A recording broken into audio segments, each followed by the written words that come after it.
Don't mind me, I'll be here for an hour.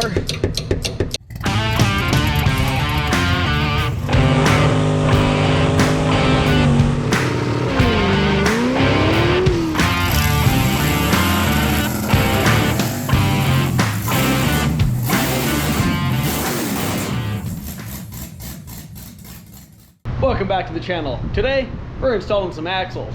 We have an event coming up and I want to be able to try to compete without worrying about twisting my stock half shafts. Ignore the background noise. It's about 100 degrees out today, so I got the old swamp cooler blowing so I can actually get shit done. Well, let's get right into it. Alright, let's break these things loose.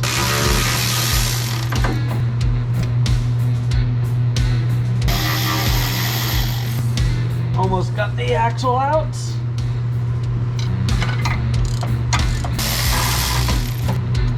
Alright, moving on. Nope. Damn it. Don't you hate when it doesn't fit? Gotta remove these safety loops so I can actually get in there. I haven't taken my axles off since I got the 6-link, so I'm not exactly sure what all has to come off to get them out, but we're learning as we go.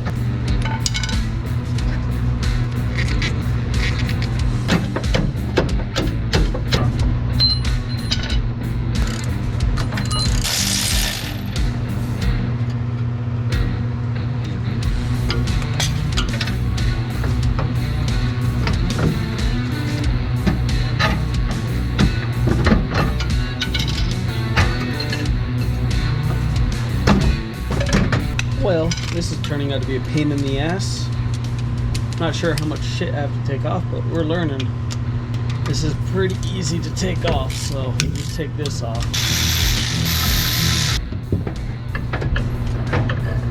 Well, here's our old axle. As you can see, it's been through some hell. It's actually twisted. If you look down, both of them flat.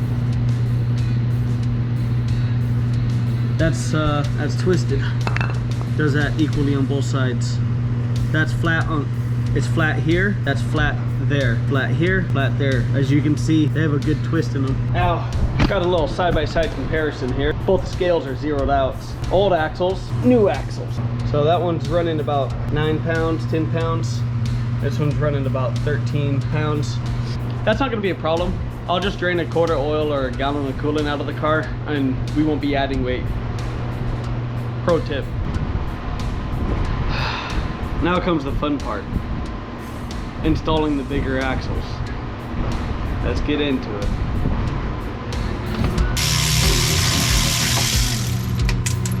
First things first. Let's get this fucking cap on. Now with that in place. Get that in place. Okay, now with that in place, let's get at least one fucking bolt in here. So this whole thing doesn't come falling down.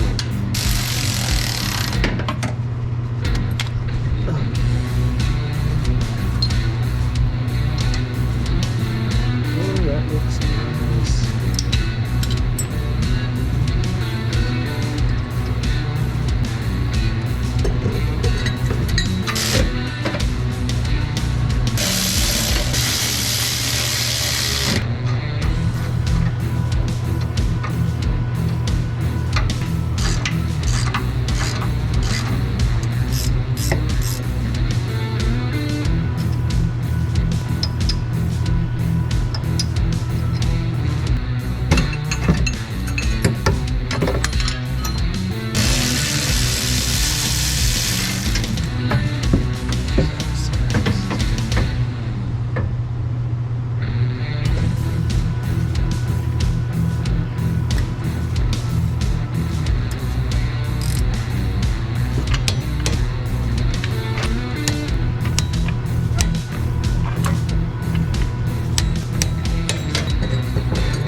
we have a little bit of a clearancing issue right here. I think the only option for me to fix this is to grind the bolt down a little bit, and it's only really bad right there, right where the weld doubles up. I roll it a little bit past that, you guys can see, but I got a little bit of room, so gotta fix that.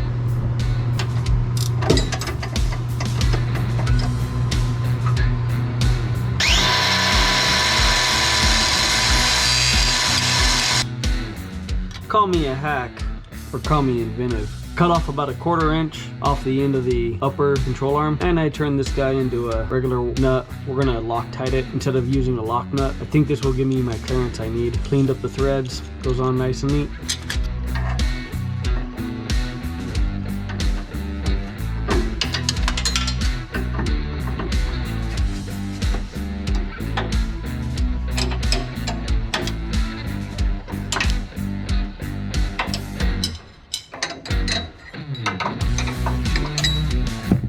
Well, there we go. We got some clearance. I'm gonna put some touch-up paint on everything, so if anything rubs, I can see it. Could not put the upper safety loop in. It rubbed no matter what I did. They're just big U-bolts. I might be upgrading those or swapping those out. One of the other things you'll be seeing me do, I'm gonna take this spring off and return it. This spring's not very fun. It raises the ride height up by about 3 inches. Which is not good for drag racing. So I'm gonna put my old iron spring on until I have a better alternative. But this spring is coming off and going back to the seller. Anywho, gonna go take it for a test drive. Thanks for watching the video. We changed our format a little bit on this one, so leave us some feedback down below. If you liked the video, be sure to hit that like button. If you have any comments, leave them down below. And as always, we'll catch you on the next one.